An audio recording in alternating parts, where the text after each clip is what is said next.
બીજા મુદ્દાની વાત કરીએ તો વડોદરા મહાનગરપાલિકામાં ક્લાસ 1 અધિકારીઓ અને ઓડિટ વિભાગ વચ્ચે ચાલી રહેલી આંતરિક ખેંચતાણ હવે ખુલ્લેઆમ સામે આવી છે। ઓડિટ વિભાગમાંથી ટેન્ડર અને બિલોની ગોપનીયતા જે છે તે પણ બહાર આવી છે અને ક્યાંક ને ક્યાંક લીક થયું હોય તેવા પણ ગંભીર આક્ષેપો કરવામાં આવ્યા છે। આ માહિતીનો દુરુપયોગ કરીને કેટલાક ત્રાહિત તત્વો કામના સ્થળે પહોંચી અધિકારીઓ તેમજ કોન્ટ્રાક્ટરો પાસે નાણાકીય માંગણીઓ કરી રહ્યા છે। પરિણામે અધિકારીઓમાં રોષ અને અસુરક્ષાની ભાવના ભારે પ્રમાણમાં વધી ગઈ છે। જે ક્લાસ 1 અધિકારીઓએ આગામી 2 દિવસ સુધી માસ સીએલ પર ઉતરવાનો નિર્ણય કર્યો। આ ઘટનાથી વડોદરા મહાનગરપાલિકામાં ખળભળાટ મચી ગયો છે અને વહીવટી કામગીરી પર અસર થવાની શક્યતા છે। અધિકારીઓમાં રોષ એટલો વધી ગયો છે કે તેઓ પાછા ફરવા તૈયાર નથી। ત્યારે આગામી 2 દિવસમાં પાલિકાનું વહીવટી ચક્ર કેવી રીતે ચાલશે અને પાલિકા પ્રશાસન આ વિવાદને કેવી રીતે હેન્ડલ કરે છે તે હવે જોવાનું રહેશે। અને વડોદરા જે મહાનગરપાલિકા છે તેના ક્લાસ 1 ના અધિકારીઓ હવે માસ સીએલ પર પહોંચી ગયા છે।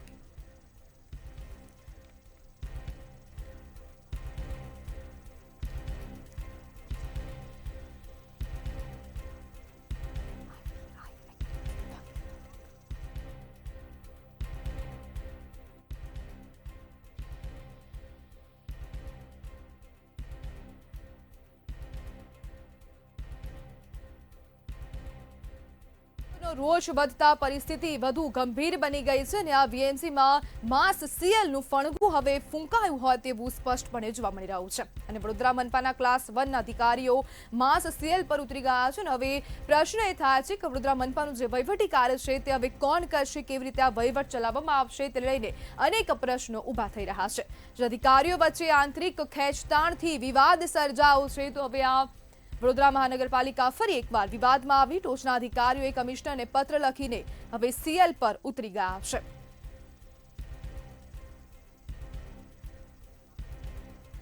ત્યારે આપણી સાથે આરટીઆઈ એક્ટિવિસ્ટ શૈલેષ અમીન જોડાઈ ગયા છે। શૈલેષભાઈ, વડોદરા મનપાના ક્લાસ 1 ના અધિકારીઓ હવે માસ સીએલ પર ઉતરી ગયા છે, શું કહેશો?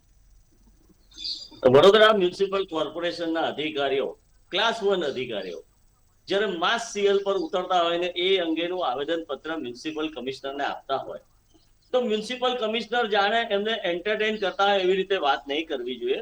વડોદરાના નગરજનોની વાત જોવી જોઈએ। નગરજનોને આવશ્યક સેવાઓ બંધ થઈ જશે તો શું થશે એ વાત કરવી જોઈએ। પણ મ્યુનિસિપલ કમિશનર જ એમને એન્ટરટેન કરતા હોય ત્યારે એવું લાગે છે કે આ કોઈ મિલીભગતથી આ માસ સીએલ નો કાર્યક્રમ યોજાયો લાગે છે અને પદાધિકારીઓ, ચૂંટાયેલા પદાધિકારીઓ અને કમિશનર ને અધિકારીઓ વચ્ચેની કોઈ ખટરાગ હોય।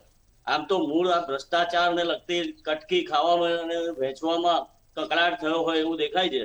કેમ કે ખરેખર તો જ્યારે આવી રીતે વડોદરાના લોકોની આવશ્યક સેવાઓને સંદર્ભમાં થતી આ બધી સેવાઓમાં માસ સીએલમાં ઉતરતા હોય તો the Gujarat essential service maintenance act છે 1972 નો, તો આના મુજબ આ લોકો આવી રીતે એકદમ છોડીને જઈ ના શકે।